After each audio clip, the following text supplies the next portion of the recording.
Welcome back to Why Christianity, everybody. My name is Natalie. We have Charles, Hey. Stephanie, and Harut.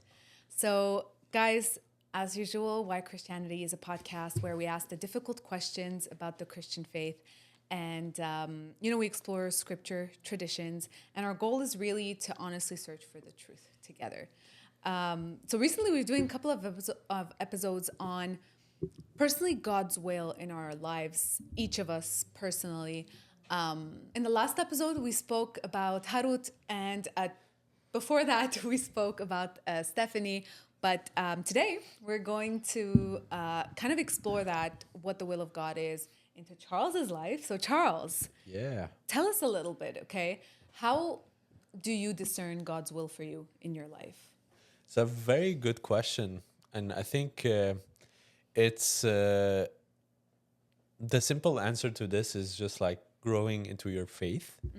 And this journey started for me as I was a kid. I was like genuinely really interested by religion. At some point, I was like really into Greek mythology when we were in high school because we were studying that. Is that religion, though? But Greek mythology? overall, religion. Okay. So it's like Like what people believe. And yeah, exactly. Okay, I see. I knew that there was something. Yeah. So like I was trying to understand what it was. Okay, Yeah. interesting. And, I asked this question to Harut last week, but right now in your life as it is, do you think that you're living God's will for you?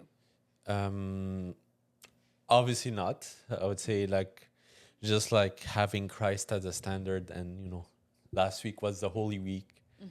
Just like experiencing that, shows like we are like way below like the standard, and we're obviously called to perfection, but it's gonna be a hard. But what I mean by Path. that is obviously we're called to perfection, but God's will is different for everybody, right? Yes. Like, yes, we have this ideal of becoming holy, more like Jesus, but for you specifically, God knows your characteristics. He knows your skill sets, your qualities. Like, what is God's will for you specifically? Because that's different from like what God wills. Of course, He wants us all to be holy and Yeah. as close as possible to Jesus. But what do you think He wants for you specifically? Yeah, that's a good question. I believe that he to each he gave a gift, and definitely I believe that gift for me is prayer. Prayer. And I've been praying a lot since the past 3 to 4 years, maybe even more. Yeah, I would say even the past 8 years, and through prayers, like I pray that like it's always God talking to me and not like Satan deceiving me into like thinking I'm going into that direction, and it's completely the opposite Okay. of what God wants. But that's interesting, though. Yeah. You said when you're in prayer, you believe it's God talking to you. How Yes. do you know? Because Satan is a deceiver. He could pretend he's someone he's not. So how do you know? So it's not like it could be an immediate answer, but it's sometimes more, it takes time to address. And it happens many time in like the past, I would say 10 years, where like I've been more into my faith, and God somehow addressed my questionings or my broken heart and my broken soul.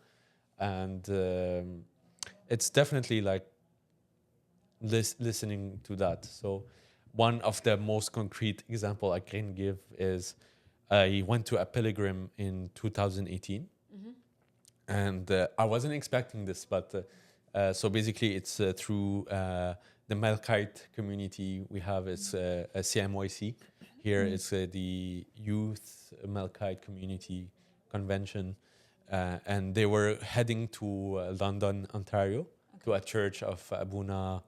I forgot his name. I have Okay. but at that time we weren't expecting this, but there was a mini miracle that happened in this church, where there's the icon. It's an Orthodox icon of the Holy Grail, the Infinite Cup. It's called. So it's like baby Jesus in the Holy Grail and Mother Mary at the back, both of them opening their arms, and from the arms, both of the palms of Mary, oil was dripping down, and from the cup, a river of oil too. Wow. And this like went through months, not months, but days. I think 2 to 3 weeks. So Did you see it with your own eyes? yeah, Did you inspect it? Like, is there yeah. So some way that, like, other way? Did you inspect it to see if there was some other explanation to it? I I didn't I didn't at this time, but I really felt like something. But before I go this route, I want to explain like what happened to me at this time. I was really like in a pit. I learned that my dad had suffered a big financial loss, so it was like a big stress on me. I had to learn that I was like in between finishing my master and going through the PhD, but I learned that my professor is bipolar, so it would be like a rough, path going through this. And I also experienced my first breakup. So like all All of happened this that. year, and I decided to go through a pilgrim where, out of nowhere, a miracle was happening.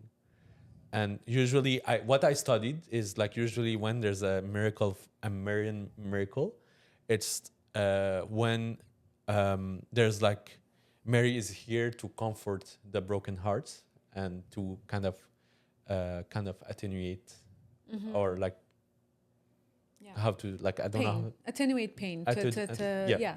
To comfort you. Yeah. And at this time, I really felt unworthy. And something, I was also like really stressed. Like, what is this miracle? Is it true? What's happening? So I was at the entrance of the church and I was like, Mary, if I'm not worthy, please don't allow me to enter. But I'm like, I just went in and it was fine. And inside the church, the ambience was so relaxing.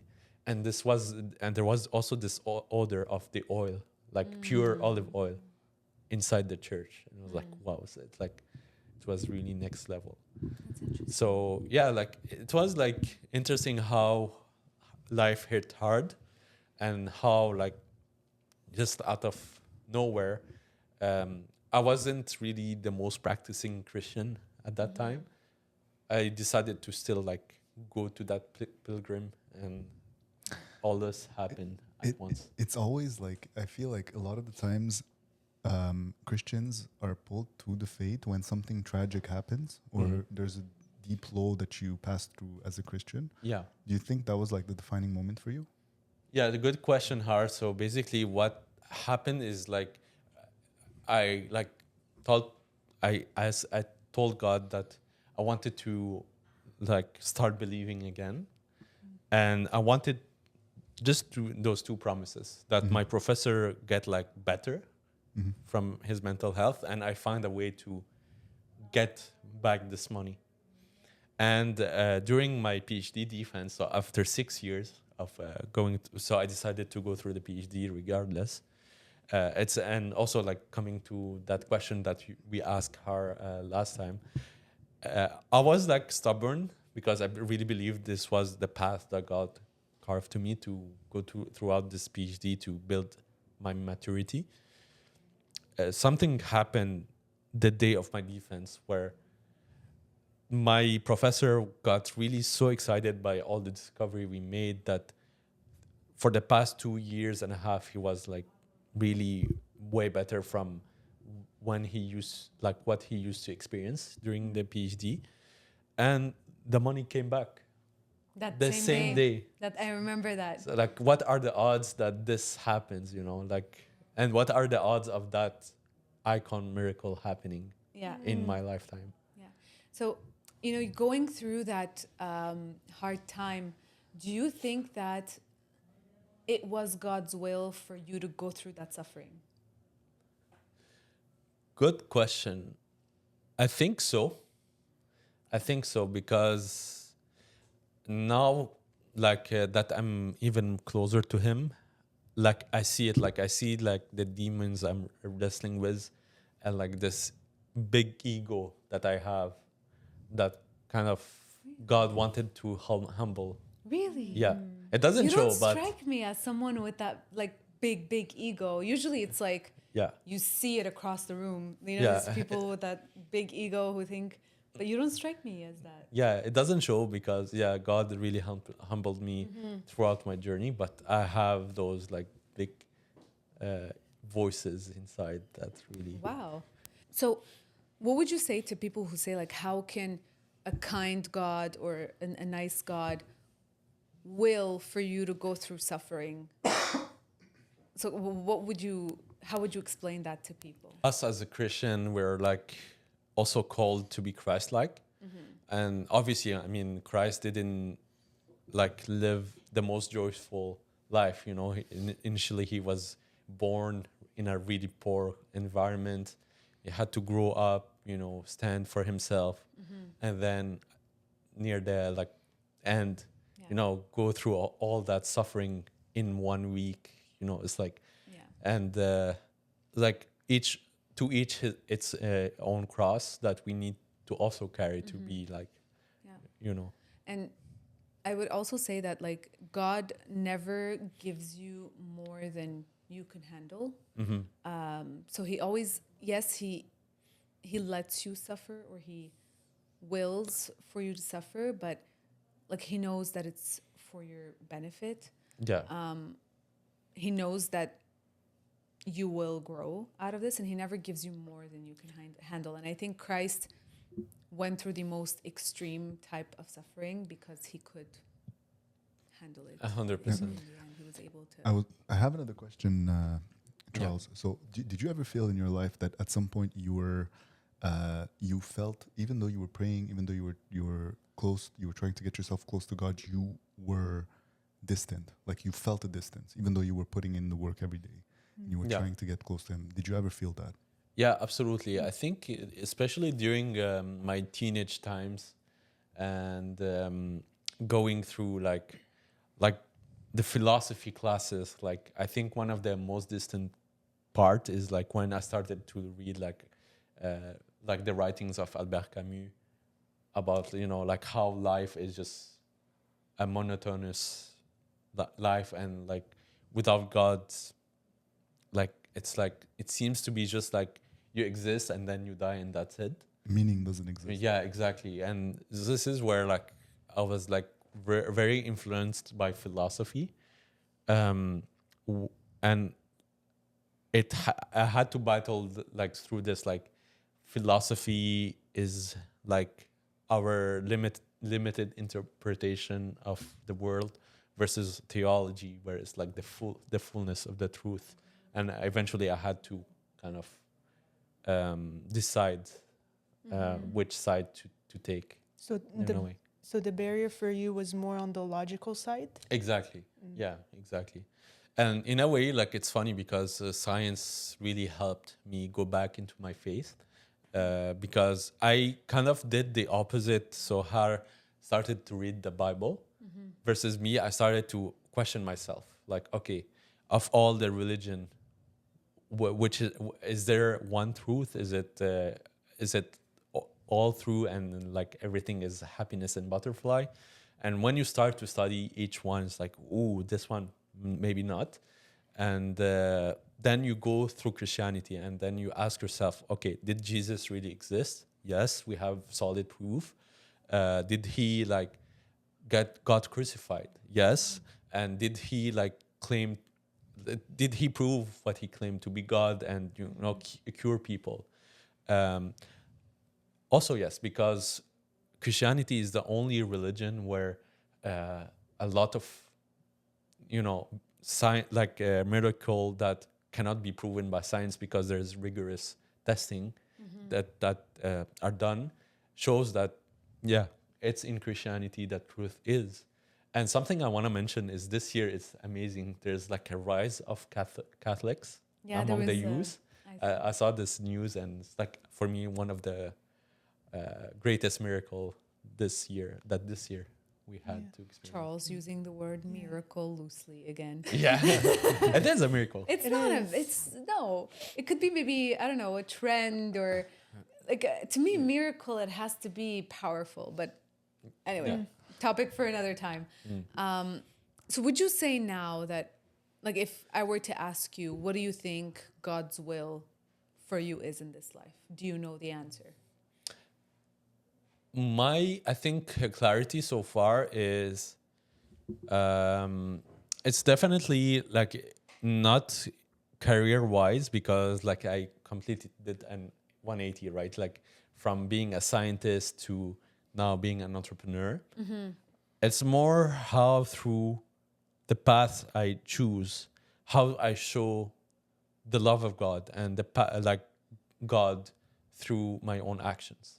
Okay, so it's not about a path necessarily, Yeah. or like which path, but about what you do with the path that you choose. Yeah, and like like show them exactly how would Christ would act in a given situation or scenario. I like that. That's a I really like good way that. to say it. Yeah, and I think that's how it should be. Like you focus on serving God and loving Him, Yeah. and making sure you serve others as well, and everything else just flows from there. Yeah. Also, I want to add something. You were talking about logically building the case for Christ, Yeah. existence of Christ.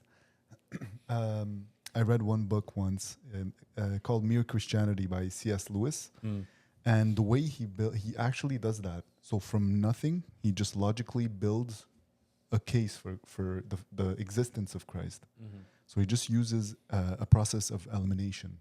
And he would use like an idea, like for example, your conscience, the idea of right and wrong. Yeah. He explains that in detail, and then he would go on by process of elimination, saying that this leads to the existence of some sort of higher existence, higher power. And then he reduces this higher power by process of elimination and logical philosophical thinking to the God of the Christians specifically. And that book it blew my mind because it literally like, it is very deep and hard to understand a little bit, but it makes sense. Yeah. And I think that's a little bit of maybe what you did, is that you started in the beginning to try to look for the truth. I didn't go through like the Muslim, for example, the religion or whatever.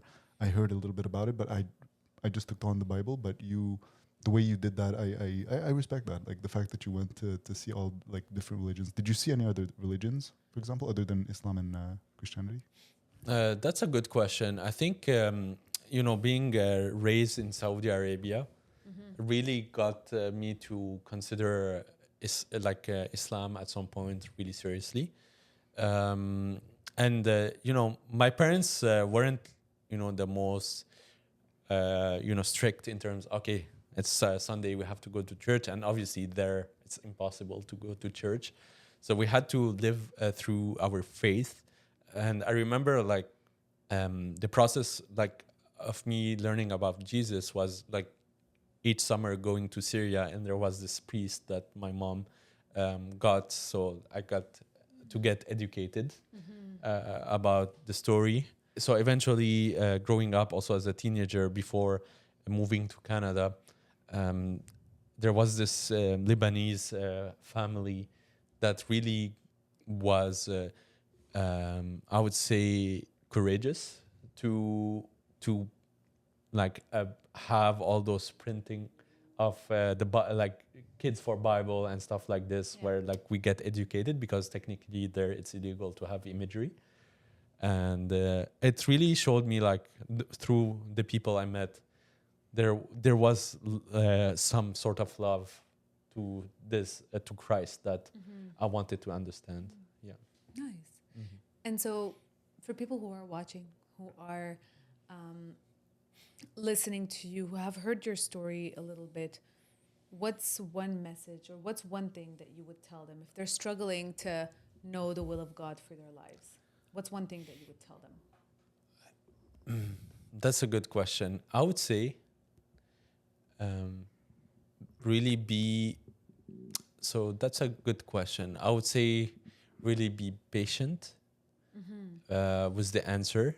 Like for me, it really took years to make this build up. It's not like immediate. And yes, like be patient and do what you can do at the best of your capacity at the moment, to just like, because God, what he wants at the end is for us to choose life over death. So just to battle through the hardest moments and eventually discover Christ, and then from there. Awesome. Yep. Perfect. Great. I like the fact what you said, where it's maybe not one career path. It's maybe not, you know, the specific thing that is for you, but it's the way you act. It's the way you act. It's the way you bring forth like the Christian ideas and the Christian behaviors to others, and just like it's a being thing. And I think like I mentioned it maybe in one of the last episodes, that like the more you like grow closer to God, the less you start asking for like, you know, genie prayers, and the more you're like, Christ, I want you to be, you know, near me. I want you to be to help me be full of love, and it's stuff like that that you start to pray. You also start more to pray for others. So it's Yeah, like, 100%. Like sometimes for sure, I still have like my needs where like I want to have financially my family. I believe one of my cross is family. So like, like this is my, like one of the things that really I need to focus on. But like some of other prayers is like just like, Christ, just be near me because I need you the most right now. So exactly. yeah. Can I ask, how do you pray? Like, what is there a specific type of prayer that you do, or? That's a good question. So I do like, I would say the minimal rosary. So it's like just like one Our Fathers and 10 Hail Mary Marys, 5 times. So without like, you know, the without the mysteries, and mysteries, meditating. yeah. Okay. So at least this really helped me. Like I've been doing this for the past 8 years. I've been doing actually this the first 2 years consistently every day, and now it's like more on and off. But like I'd say like 70% of the year, it's like I pray. That's a really good Nice. prayer. That's a prayer that the devil really hates. Yeah, So The if you rosary. guys want to keep the devil away and have a blessed life, then pray the rosary every day.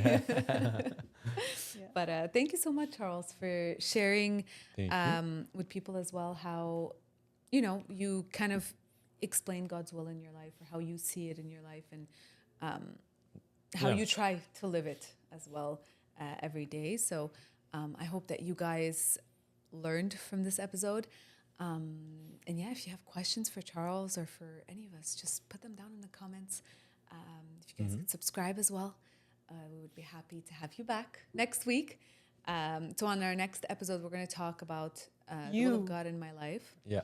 It's You. you.